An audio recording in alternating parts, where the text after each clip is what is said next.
Hey, it's Matt, your average gamer, and for this one, this is going to be 5 of the most wildly fun builds that I've done lately. These are 5 builds that are definitely going to keep you interested while you're waiting for DLC. If you're looking for variety and to change things up, this video is definitely for you. By the way, everything's going to be time-stamped, and everything, if you need any additional details, is going to be in the links in the description below. And for this one, we're going to start with the Thor God of Thunder build that we did this week, and this utilizes a strength and faith build that utilizes lightning spells in combination with the brick hammer and electrify armament, giving us a total of over 800 AR, and then in combination when you're using Lion's Claw, you'll get a whole bunch of posture damage too. You'll be able to hit stuff hard as a melee build while also utilizing lightning spells and anything you want to throw in combination as far as faith goes, because we managed to hit 50 strength, 50 faith, and 50 vigor with this build. If you're looking for versatility, this is definitely one of those builds that's going to be incredibly versatile in the sense that you're going to be able to do a lot with this. And you could always switch up to something like the Blasphemous Blade since you're running Faith and Strength anyway. This is going to be one of those builds that's powerful all the time through the end game, through tougher bosses like Placidusax here.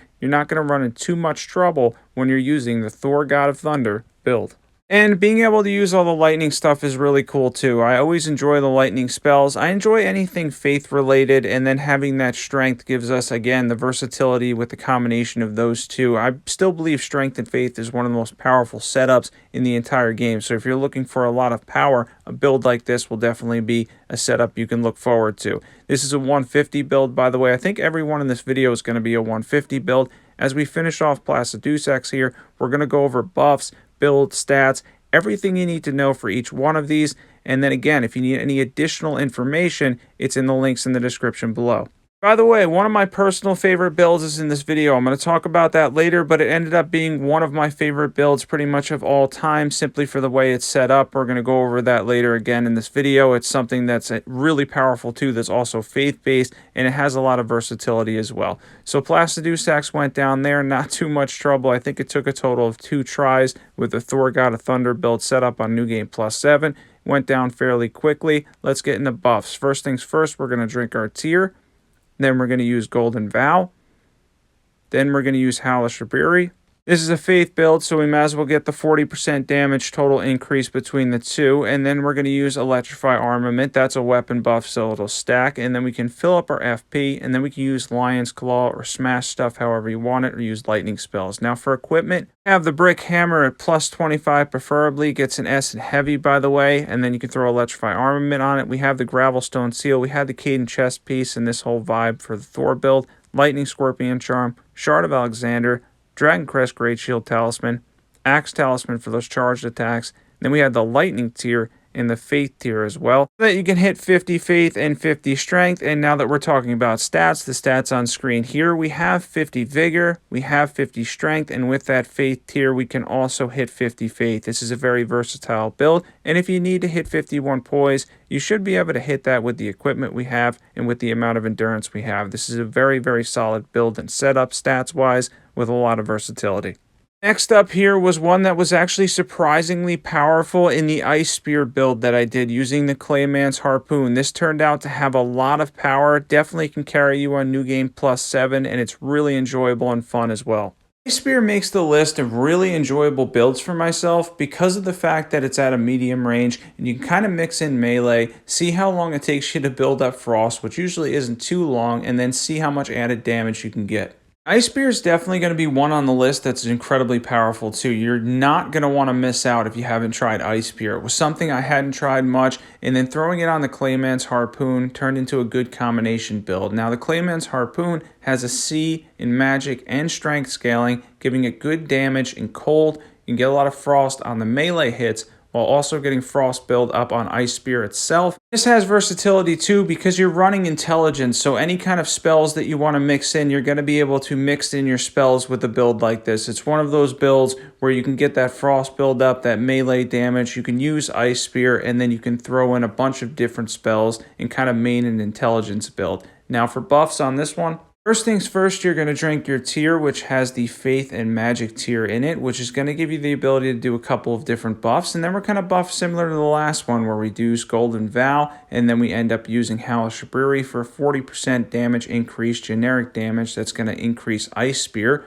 And then you can use Ice Spear, you can do melee hits, charged attacks, however you want to go about it. The Astrovore itself, though, is very good. Let's get into equipment. For equipment, we have the Clayman's Harpoon, plus 25 preferably. We have any seal will do. We had the Giant Seal on. We were able to hit 51 poise. Shard of Alexander, Magic Scorpion Charm, Ritual Swords Talisman, Dragon Crest, preferably the Great Shield Talisman, and then we have the Magic and Faith tier as well. Let's get into stats for this build.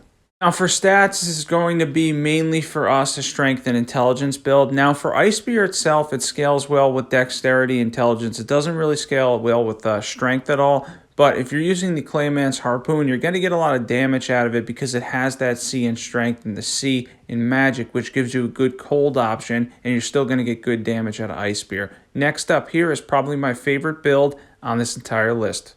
This is a really powerful one. This was the fire build I did recently. That's basically a fire faith katana build, and you have a lot of versatility here because we're able to use faith. We ended up using flame art. I believe we had closer around 700 AR off the katana, the Nagakiba, while being able to mix in a ton of faith stuff as well. This has so much versatility to it because you can pretty much just go for the base stats on the Nagakiba, and then you can put your faith up to 60 or 70 or whatever you want to do as far as faith goes, and then you can use all of those incantations, different seals to go for a lot of damage, and you can also run a fire and frost build at the same time. It's really incredible because you have flame art, and then obviously chilling mist gives you that extra free coat that doesn't scale with anything.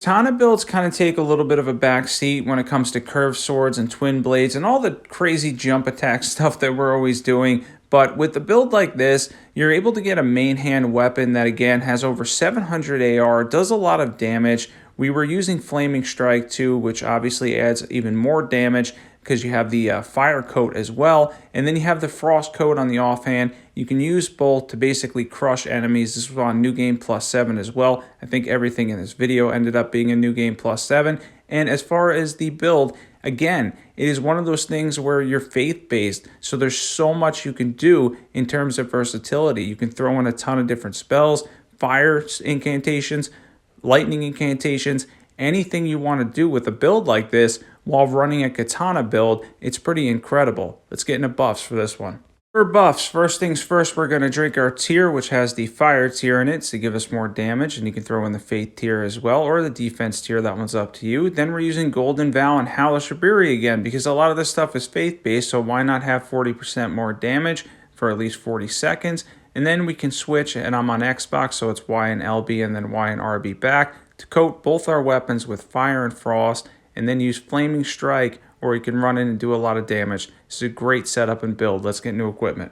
For equipment, we have the Nagakiba plus 25 and Flame Art Affinity to give us a lot of fire damage with Flaming Strike. We have Cold Affinity on the offhand one, any seal. We have a random set of armor on. We did hit 51 poise, Rotten Wing Sword Insignia, Shard of Alexander, Dragon Crest Great Shield Talisman, Fire Scorpion Charm, and then the Fire tier, and then the Faith tier or something like the Defense tier. Let's get into stats. For stats, other than what you need as far as the base on the Nagakiba, which is going to run you around 22 dexterity, I believe, and 18 strength, we're going to go high faith. We're going to invest a lot in faith because we have the Flame Art Affinity, and then we're going for different spells. You can see the mix-up of what I have equipped there. You can do a ton with this build. It's incredibly versatile. This one up here is the Rising Sun build. This is the build that we just did yesterday. I had to include this one though because it's a pure strength build. It makes good use of the Morning Star, which is something I hadn't used very often. Makes use again of Lion's Claw, but more importantly, this one can do a ton of bleed buildup with Blood Flame as well, while also doing a lot of posture damage. The Morning Star is a very solid weapon, especially for strength builds.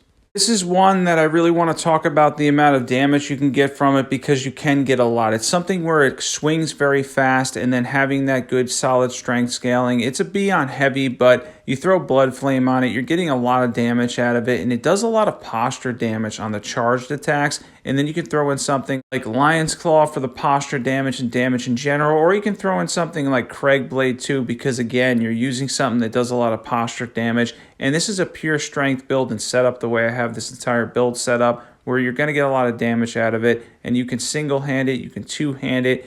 Lion's Claw is going to do a lot of damage. You're going to build up posture consistently, and kind of just destroy bosses with a solid setup like this. This is a really fun one, and this is definitely one that's really powerful as well. Has both those going for it, and let's get into buffs for this one. Now for buffs, we're going to drink our tier. This is going to be the same setup as we did for most of these. I know it's pretty similar, but I'd like to talk about each individual weapon as we go on here. But we're going to use Golden Vow. This one's a little different with Flame Grant Me Strength. We're using the Faith tier to give us 25 Faith, and then we can get the physical damage bonus from Flame Grant Me Strength and a little bit of fire buff too. And then you can use Lion's Claw, heavy swings, fast swings. It's a solid build. Let's get into equipment. Equipment, we have the Morning Star plus 25 and heavy affinity preferably. Any seal will do. We have the Giant Seal. We had the White Mask on for the damage boost on bleed procs. And then we have Lord of Blood's Exaltation, Shard of Alexander, Dragon Crest Great Shield Talisman, Rotten Wing Sword Insignia. And then we have the Thorny tier and the Faith tier so we can do buffs. Let's get into stats for this one.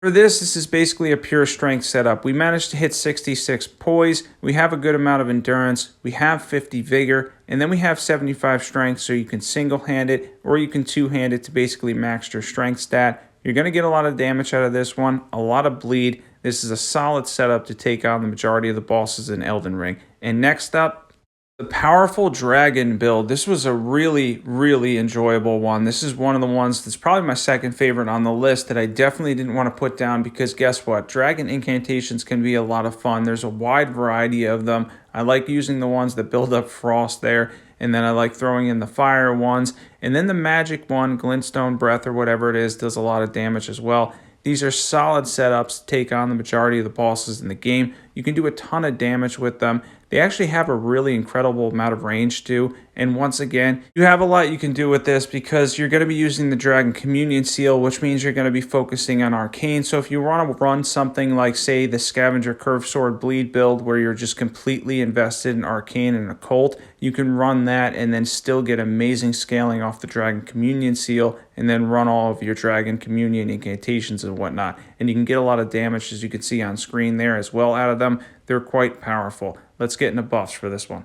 For buffs, we're going to drink our tier first, and then we are going to use Golden Vow. We're going to always do the longer duration stuff first. That's kind of how it works here. And since we've got some faith invested in this build, we're going to use Hellish Brewery. And then we can fill up our FP, use the Jellyfish Shield, and then use all sorts of dragon incantations. Pretty much anything you want to use. You can have a wide variety. There's a ton of different ones with a build and setup like this. Let's go over equipment.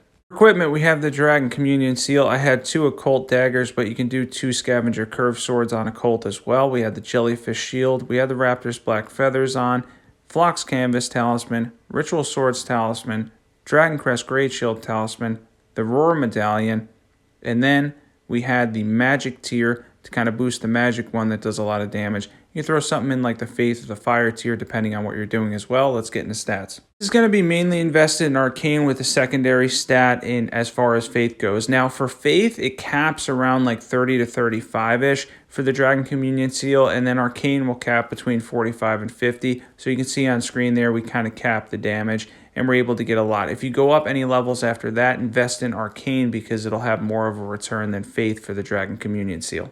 And to finish off a little bit of a summary video here, I want to say I really enjoy doing these lists. List videos are a lot of fun. If you notice, I have a lot more energy in these because there's a lot to talk about. And I like doing the summary videos because especially on weekends and whatnot, it can catch people up and it can give people a variety of different builds to try because we're all waiting for DLC. It's going to take a little bit, but it will come in due time. Hopefully not too long. Anyways, definitely be sure to join the Discord. If you're not subbed and you love overpowered PvE builds, be sure to check out all the awesome builds that are on my channel. Thanks for watching, and as always, I will catch you guys there.